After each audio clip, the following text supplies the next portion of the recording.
Hey guys, it's Christina. Welcome back.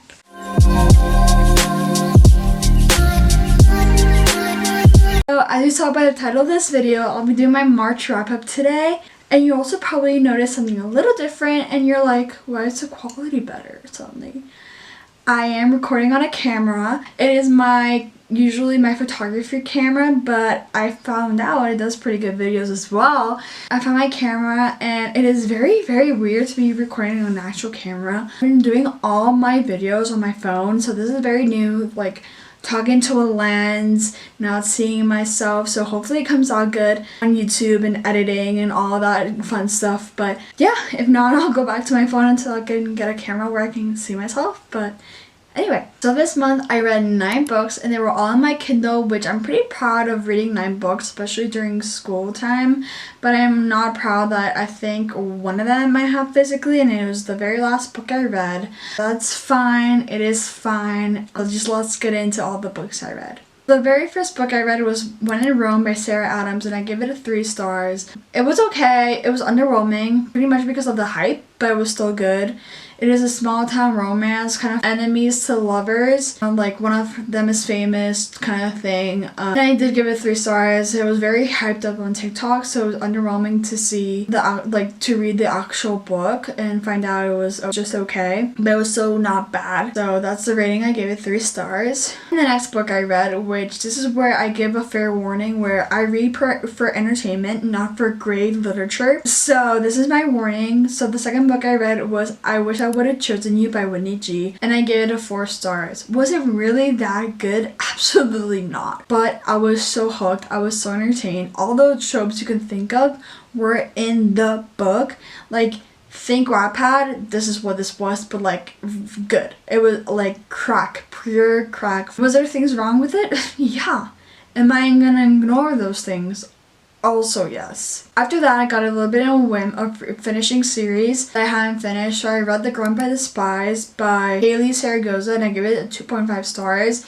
Again, another like workplace enemies to lovers, but it was kind of pretty bad. The guy was just insufferable. He kept judging the girl, and I was like, and you end up liking her? There's no way. So I stopped reading that. I kind of DNF'd it, but I still gave it a higher rating because I don't know why. I should have given it a 1 star, but that's besides the point. I just didn't enjoy it, and it's okay. You know what? I had a pretty good month after this book, because after this book I read a hockey trilogy, which is called the Swift Hat Trick Trilogy by Hannah Cohen, and I loved it. All range in the 4 to 5 star range. The first and the third book are 4 stars, and the second book is 4.5. No, excuse me, 4.75. So the first one is Friends to Lovers, and that is one of my favorite tropes. I'm pretty sure this series includes all my favorite tropes, because I think the second one was a brother's best friend, and it was a 4.75, which was so good. And then the third one I cannot remember. Do not trust me in remembering what books are about, because I would not remember, but it's okay. But again, this whole series overall was like a 4.5 star series.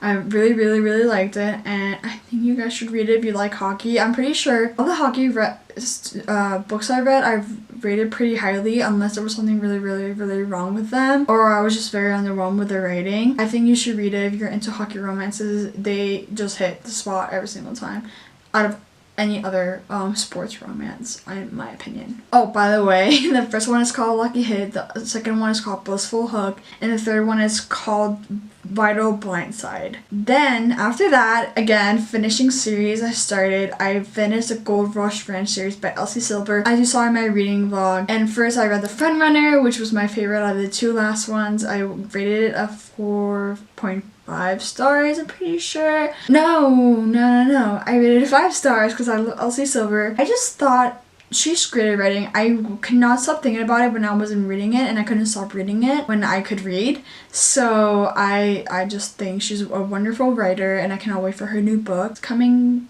I'm pretty sure in the summer. Yeah, and then I also read False Story by her, and to my surprise, it had a lower rating than the other one, because it had one of my favorite tropes, which is brother's best friend. But it was still very enjoyable. It was at the same standard. I wasn't as excited to read it, and that definitely brings out my rating. But it was a 4.5 compared to the other one, which was a 5 stars. But it was still very enjoyable, so I really recommend it. And I think you should read all of Elsie Silver's books. And the last book that I did have physically but I did read on my Kindle, it was none other than Betting on You by Lynn Painter. Lynn Painter does young adults so well. It just, I love her books. Anything she writes, I will read. And I think like this is one of her best yet, compared to Better Than the Movies, which is one of my favorites, but she is just a wonderful writer and it's hard to rank all her books, but this is one of my favorite ones so far. So that was all the books I read this month. I hope you enjoyed and I hope to see you very, very soon.